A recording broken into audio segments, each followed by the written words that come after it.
অনেকেই জানতে চান যে আমার কাছে লঙ্গানের কী কী ভ্যারাইটি রয়েছে।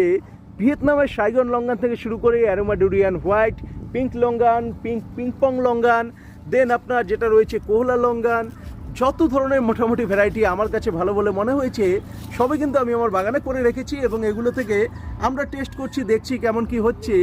অ্যাকচুয়ালি আমি একটা ছোট্ট পরিসরে কাজ করি বা ছোট্ট ছাদ বাগানেই বলতে পারেন। সেখান থেকে পর্যায়ক্রমে ছাদে আর কোনো রকম থাকতে না পেরে মাটিতে একটু জায়গা নিয়ে কিছু গাছ রেখেছি। এখানে যে আমি প্রচুর পরিমাণে উৎপাদন করব সেটা কিন্তু আমার পক্ষে সম্ভব নয়।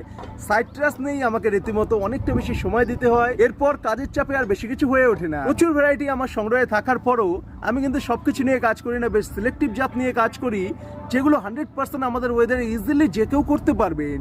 প্রথম আমাদের কাজ হলো যে কোনো জাত লাগিয়ে অবজার্ভ করা, 2-3-4 বছর দেখা যায় কেমন হচ্ছে। জাস্ট একটা গাছ লাগিয়ে প্রথম ফল আসলে কিন্তু সেটা সম্বন্ধে 100% মতামত দেওয়া যায় না, একটা লং টার্ম রিভিউ প্রয়োজন হয়।